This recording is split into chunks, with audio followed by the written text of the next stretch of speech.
Hello and welcome to Essex by the Sea. I'm Owen, exploring the Essex coast, finding out about the amazing and interesting stories that it has to offer.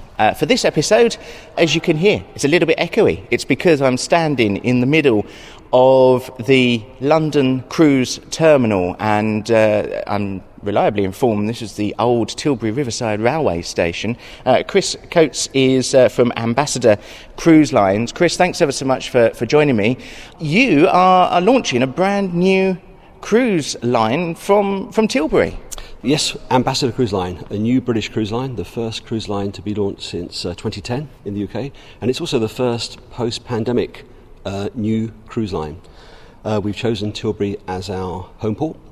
We have 29 sailings from Tilbury starting in April 2022, and also, interestingly, 4 overnight port events. They're festive events, chance for people to come and see the ship overnight and enjoy the hospitality on the ship. We've chosen Tilbury because a long association with cruising, holidays at sea over many, many years. We know Essex has got a really rich interest in seafaring traditions, and Tilbury for us ticked all the boxes.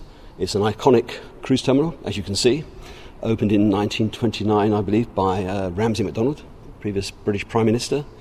But it's a great place to start a holiday. Well, on that note, I'm just over your shoulder. You've got the gangway down to the landing stage. I'm just imagining the thousands of people that would have flooded through here, either to go on cruises or perhaps even arriving in the UK. Because it's a very historic port and an arrival place here in the UK. Why Tilbury? You're local, I understand. Yes, I'm a local lad, born in Billericay, Essex lad. I live in Leigh-on-Sea. A very close affinity to this area. I mean, leaving a ship from Tilbury is a great experience. There's so many landmarks you can see along the river, passing Canvey Island, Hadley Castle, Southend Pier, across the South Bank, the Medway Estuary. It's about 60 miles from leaving Tilbury out to the pilot station, where the pilots leave the ship.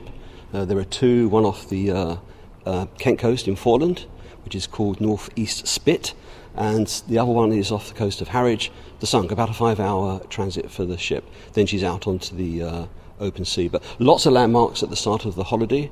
Ambassador Cruise Line are the only cruise line operating year-round sailings from Tilbury. So we made it our home port, very convenient for local people to get to Tilbury. And since we launched the programme on the 24th of June, we've had a phenomenal response. Nearly 20% of our guests are from Essex, and over 50% from the wider East of England regions. So it gives us a lot of encouragement going forward as we build the business. In terms of starting that business, you mentioned it's the first cruise line to begin operations after the pandemic, which obviously the cruise industry was hit very significantly during the pandemic. Is that quite a risk for an organisation as a business to launch something like that, or are you confident that people will be coming back to cruising? We have seen in all our research before we made the investment and launched the programme, we've seen huge pent-up demand for holidays from the UK. We operate no-fly cruise holidays. A lot of guests have had their holidays cancelled in 2020 and 2021 also. Cruising has just started to resume with the lifting of the international ban on cruise ships. There's been a lot of staycation cruises locally for people to be able to chance and experience ships. But I think starting in April 22, we're ideally placed to capitalise on this pent-up demand. And judging by the booking response so far, it's been, as I said earlier, absolutely phenomenal. What can potential customers of yours and cruise goers look forward to experiencing? Where's some of the destinations the ship will be going? Well, we'll be cruising pretty much worldwide. The maiden season, we start in April with a maiden voyage to Hamburg. It's a 4-night cruise. And then we go to Norway, to the Norwegian fjords for scenic cruising, some spectacular itineraries. We then go further afield to Iceland, to Greenland, on the west coast of Greenland, close to the Northwest Passage. We go to Canada, to Montreal, St. Lawrence River, and in the winter head further afield to Cuba and the Caribbean, down to the Cape Verde Islands and the Canary Islands. Also a 1-month cruise, choice of 2 dates, to the Mediterranean and Black Sea. And of course the perennial favourites like the Baltic and St. Petersburg, and also Iceland and round Britain cruises, which are very, very popular. When people think of cruising, they might think of the Mediterranean, they might think of the Caribbean, but there's so many spectacular places, as you just mentioned, some of those, that they're actually right on our doorstep for Britain and sort of this, the coast of Europe, isn't there? And so much to see. And I guess with a ship your size, you can get into some of these slightly smaller places that other bigger cruise ships actually can't get to. I think you've hit the nail on the head. Ambience is a small to medium-sized cruise ship, 1,400 passengers. She's just under 70,000 tonnes. Lots of space on the ship, space to breathe around the ship. And we can get into a lot of the smaller ports that are inaccessible to the bigger mega resort type cruise ships. Our Round Britain programme is one of our most popular programmes. It's selling very well. We have a Royal Jubilee cruise next June, 12 nights around Britain. But we go to some wonderful places like the Orkney Islands, Kirkwall, Shetlands, also the Hebrides, Tobermory in the Isle of Mull, down to the Isles of Scilly and the southwest coast of Cornwall. Great place to visit. These are hidden treasures that the bigger ships simply can't visit. And I guess on a ship that's your size, you get that intimate feel. You get to know the crew that are running the ship and the entertainment, and it makes it one big family when you're on these sorts of cruises. Absolutely, these are ideal cruise ships to generate a real community feel on the ship. I mean, our aim is to really delight and inspire our guests and build a strong camaraderie with the crew. We really do believe we're going to be offering one of the friendliest cruise ships afloat with the crew. Strong connections with the guests on board and building a special community. The ship's got a good range of lounges, dining facilities, but we are going to be offering an authentic traditional cruise experience. The ship's got beautiful promenade decks where you can walk around, stroll around the decks. All the old traditions are still there with Ambassador Cruise Line. We are also looking to focus on making the customer journey seamless from the start of the booking. Technology is important to us to make it seamless. And at the same time, we're very, very conscious of all the environmental requirements of taking holidays at sea now and customers' expectations.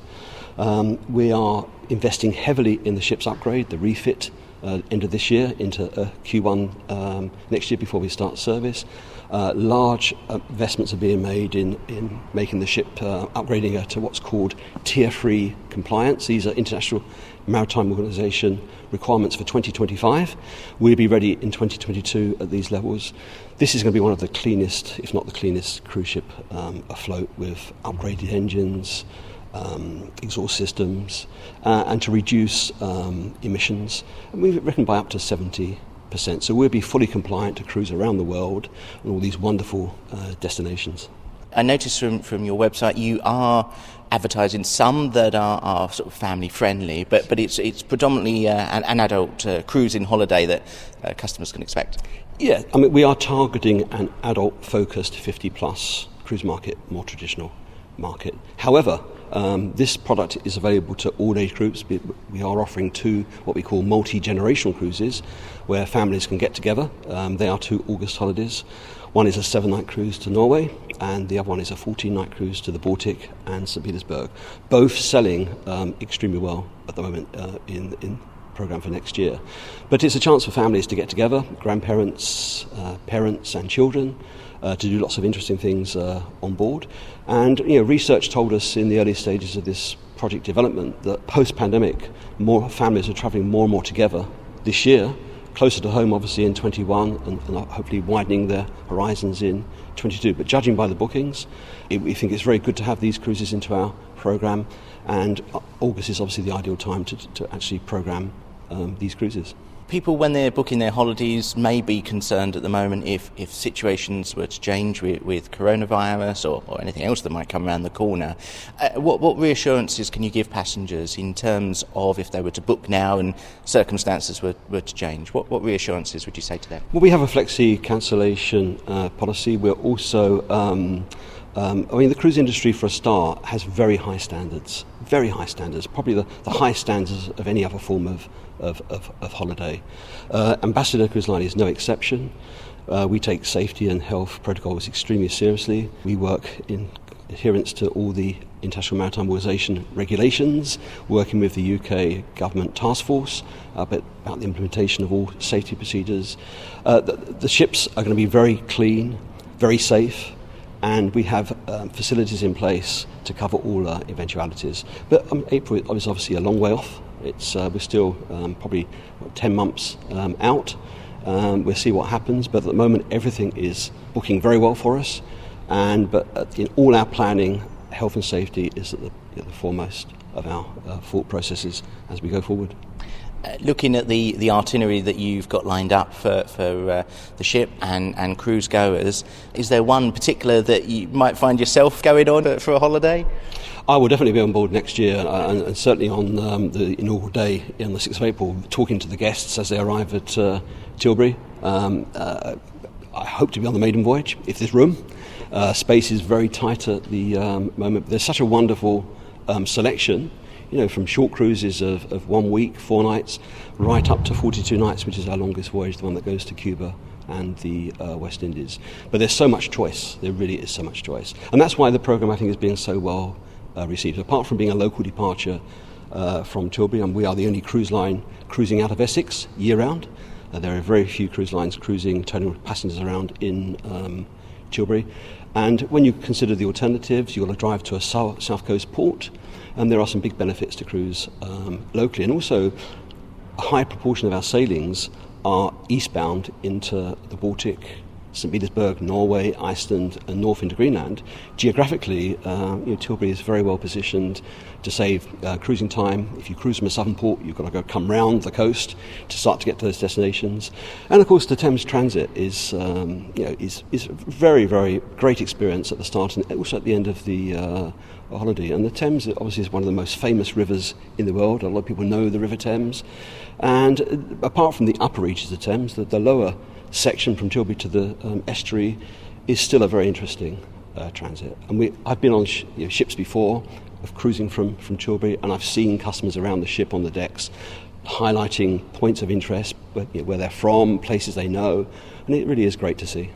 That is the benefit of being local, and as you mentioned earlier, most of your customers are from Essex or the southeast of England. If you were to go to Southampton, it's not local for people of Essex. It's quite a drive to get to. Whereas here at Tilbury, it's right on your doorstep, and as you say, you begin your holiday by looking at sites along the Essex coast, which usually you don't actually get that perspective of. Seeing Canvey Island or the pier from out in the river is quite a novel experience for a lot. It's a great way to look at both the Essex coastline and also the Kent coastline, which is also equally very interesting. But the facilities at Tilbury are really good. It's a spacious cruise terminal. The team here will do an excellent job for us. There's a brand new car park that's been built just in front of the cruise terminal. So you just drive into the car park. It's a very short walk into the terminal. There'll be a little mini bus available as well for passengers who don't want to take the walk. So it's very, very easy to get to. We're also operating coaches from London Victoria to Tilbury on turnaround days, so customers coming into the London from the wider country and regions can also connect if they don't want to drive into Tilbury. So very accessible. If people want to find out more, perhaps book a holiday with yourselves, where can people go to do that? The best place is the Ambassador Cruise Line website, www.ambassadorcruiseline.com. That is the best place to get the information. We've got an action-packed 68-page brochure, which can be ordered online or by calling our call centre. We have a big call centre working both in the office in Purfleet and also home working as well. Very experienced. We have assembled a highly experienced both management and team of individuals to help sell the cruises and offer our guests any advice they require. But it's a very good website. You can book online if you want to. The holidays are also bookable through travel agents. We're working very closely with the travel agents around the country, working with most of the big groups and the agencies in Essex. And so there's plenty of advice all the way along the customer journey. Chris, thanks ever so much for joining me on Essex by the Sea. Look forward to seeing the ship on its maiden cruise here from Tilbury in 2022. Thank you very much indeed for the opportunity, and we look forward to welcoming guests to Tilbury next year and for many years to come, and hopefully a bigger fleet. Thank you. Next time on Essex by the Sea.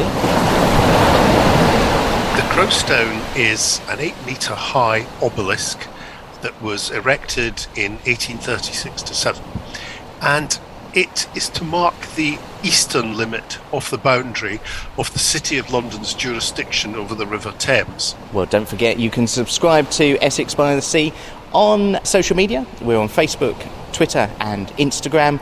So until next time, thanks ever so much for listening.